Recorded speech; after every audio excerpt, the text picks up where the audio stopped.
What's going on, guys? It's New York Prepper here.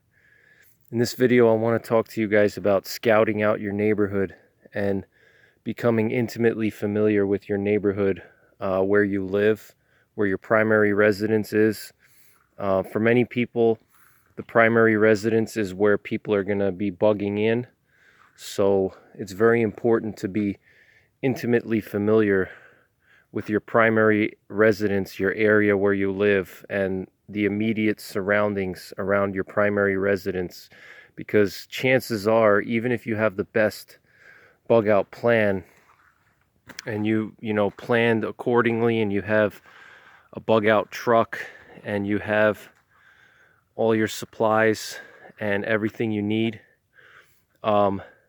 chances are you may not make it to your bug out location. Okay, it may be too risky to go to your bug out location, so you have to consider the possibility that most likely you're going to end up bugging in where you live, okay, your primary residence.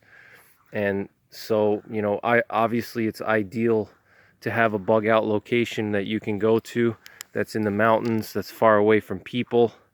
But for most people, that's just not realistic, unless you happen to live close to the mountains, or you have a very well thought out plan. Chances are you won't make it to the mountains after SHTF. So you have to consider the possibility, like I said, that your primary residence is gonna be where you're gonna be bugging in, okay? And so you have to be intimately familiar with your neighborhood, okay? You have to know the surrounding terrain, and you have to scout out your neighborhood and do adequate reconnaissance and gather a lot of intel on your surroundings. Okay, here's this cemetery here in my little town. There's a big church up here. Hopefully you guys can see that. It's snowing right now. We're getting like a light snow, and it's just a giant Catholic church here.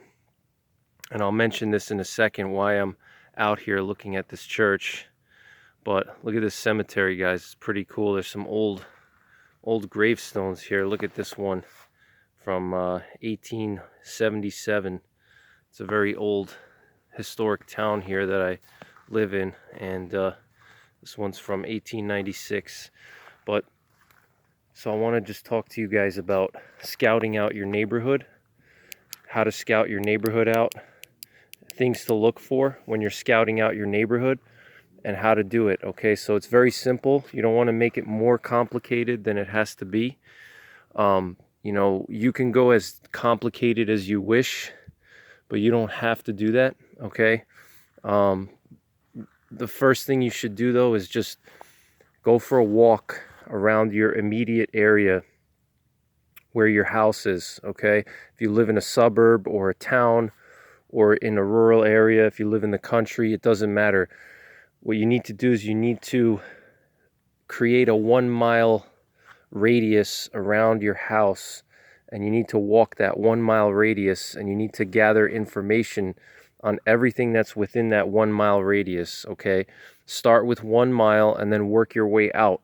All right, you can work your way out to 2, 3, 4, 5 miles, 10 miles, whatever you want to do, but the most critical thing is 1 mile radius around your house. Okay, you need to be intimately familiar with the 1 mile radius around your house, around your location, okay, your primary residence. You also need to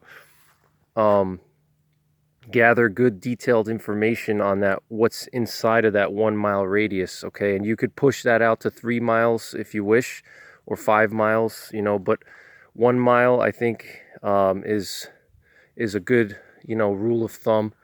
And I think if you're intimately familiar with up to 1 mile around your primary residence, you're better than 90% of people in the country, okay? Because most people don't even know their own town, because most people just quickly drive to work and come home, or they drive to the store. Okay, they're not actually looking for detailed information, okay? They're just quickly driving through the main roads. They're not walking down side streets. They're not walking through wooded areas. They're not scouting out the hills and the terrain around. Okay, they're just staying to the main roads, going to work, going to school, dropping their kids off at daycare. All right, most people are not intimately familiar with the terrain around their primary residence. So you need to go out there and scout your neighborhood out, do recon.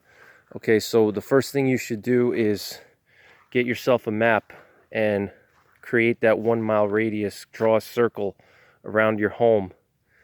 And inside of that 1 mile radius, you should try to walk that area and gather as much information as possible.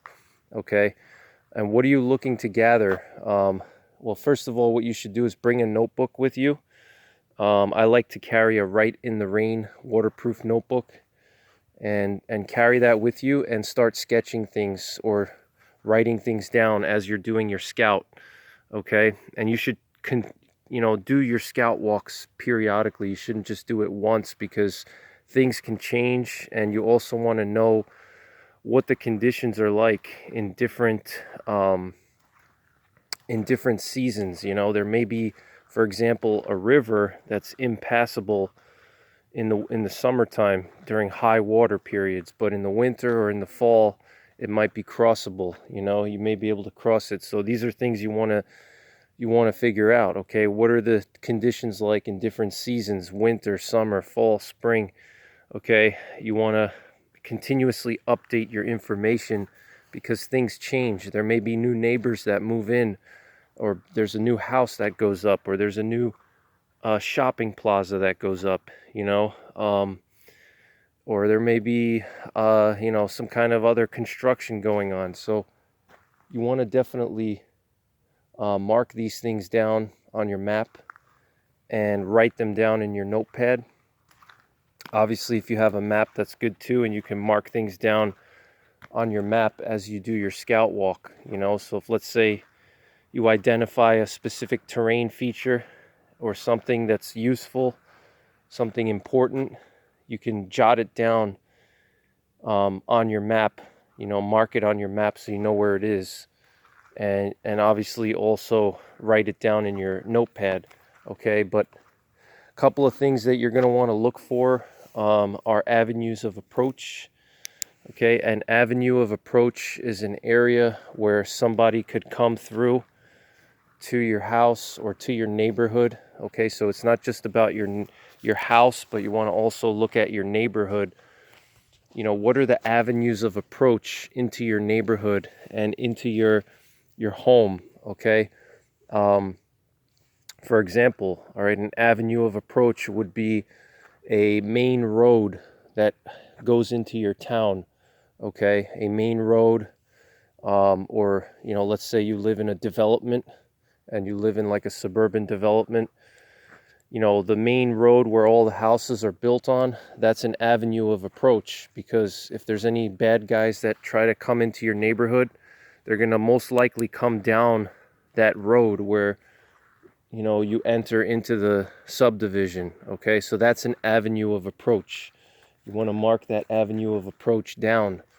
Okay, and be very familiar with all the avenues of approach into your particular immediate neighborhood. So if, let's say, you live in like a development or gated community, or even if you live in like a small town, you want to be familiar with what the avenues of approach are. So like, most small towns, like the small town where I live in, you typically have one road in and one road out. Okay, so that main road that you go into the town and the main road that you leave the town, those are major avenues of approach. You need to mark those down and be familiar with those. Okay, aside from that, you also need to look at not just roadways, but other types of terrain features. High ground, areas of high ground, you're going to want to write those down. And low ground, okay, you're going to want to know where the high ground is, because the high ground is going to be a possible defensible position that you can use to overwatch your area and overwatch your town, or overwatch your house, or overwatch an avenue of approach. Okay, so mark down the high ground areas, hilltops, tall buildings, okay, like this church here. All right, this is a high ground area. This church here is on the top of a hill, and the church itself, I could climb up into the top of the church, and I can overwatch my whole town here. I have visibility for hundreds of yards. All right, and with the right weapons, I could overwatch my whole town just from this church. Okay, so these are things that you need to think about. All right, high ground, low ground, and avenues of approach. Those are big things that you need to be familiar with. Okay, around your immediate area, around your home, and within a 1 mile radius, not just for your town, but also for your home. You want to know, is there a high ground area right behind your house where you could use that high ground area to overwatch your house, okay, and overwatch your residence? Is there a tall building that you can get into and overwatch your neighborhood and overwatch your house, okay? These are things that you need to think about, all right? And then obviously avenues of approach are critical. You want to know where the bad guys are coming from, all right? This way you can wait for them and post yourself in the right location, so this way you can defend that avenue of approach and prevent bad guys from coming into your neighborhood and coming into your house, okay? So avenues of approach, high ground, and again, high ground doesn't have to be a hilltop. If you live in a flat area or you live in a city where there's no hills, then a building could be a high ground, okay? A tall house, a tall building like this church here, okay? I'm lucky enough where I live in upstate New York. We have plenty of hills and mountains, so there's plenty of high ground areas, and so there's no problem with that over here. Now, low ground areas are important to know as well, because the low ground areas you're going to want to avoid, okay? Because you can get ambushed in a low ground area. Also, you can ambush somebody else in a low ground area, okay?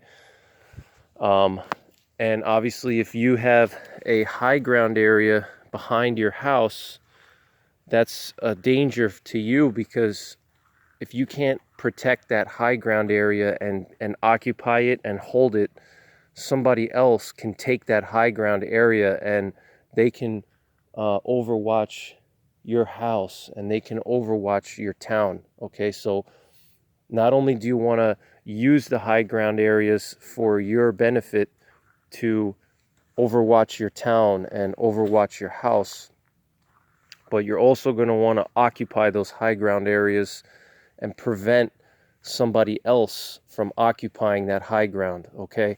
Because if, let's say, for example, here, somebody occupies the church here, okay, and they get up into the top of the church, that's a problem, all right? If somebody gets up there and they have a lot of firepower, or, they're a good long-range shooter, it's going to be hard to take that high ground area back, and that person up there can do a lot of damage to the surrounding area, all right? So you want to occupy the high ground areas, not only just to overwatch, but to prevent somebody else, a bad guy, from getting into the high ground area and occupying it and using it against you, okay?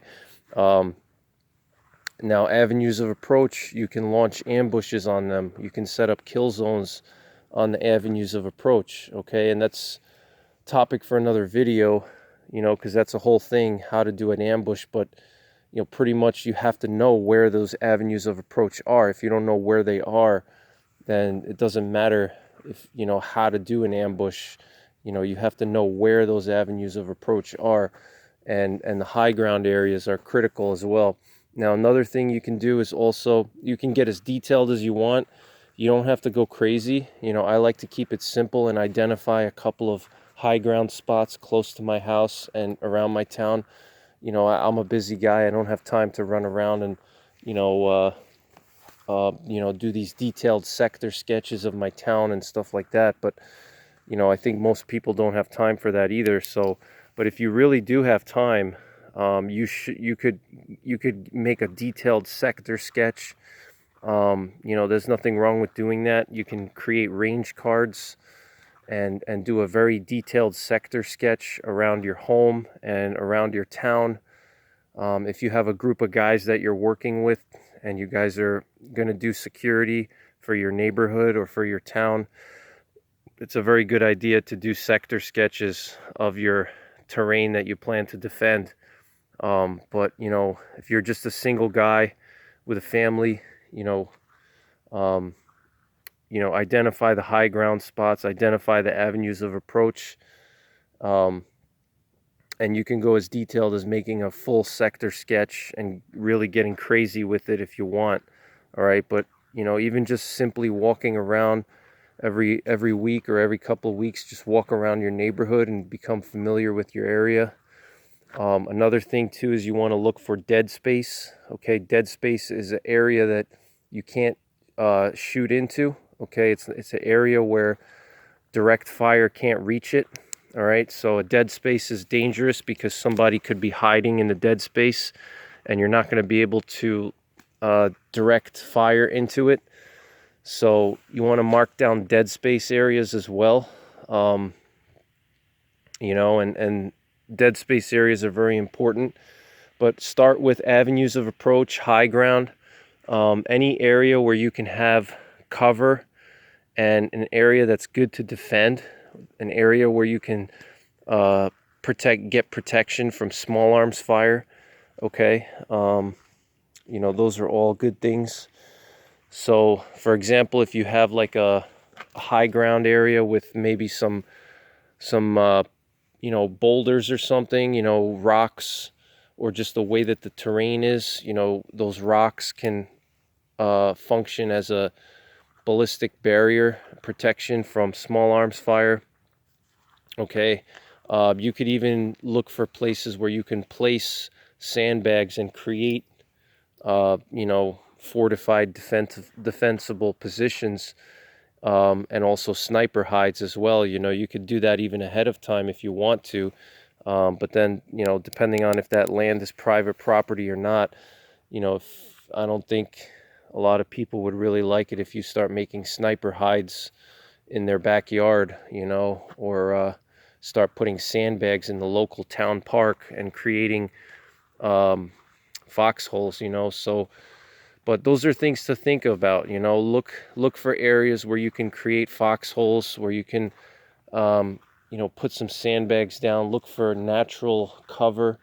Okay, natural cover like rocks, and just the way the terrain, the way the terrain is, you can use the terrain to have a barrier against small arms. Okay, areas where you can create a sniper's hide. Okay, a sniper's hide is an area where you can stay for a long period of time, for up to a couple of days or even a couple of weeks, and you can live in that hide and overwatch an area, and so identify areas like that depending on what your weapons platform is. If you're using an AR-15 or a semi-automatic rifle, or if you're going to be using a long-range rifle for SHTF. Me personally, I'm planning to use a long-range rifle for SHTF, just because of New York State gun laws. It's hard to get a lot of the good AR-15 stuff, and so I would much rather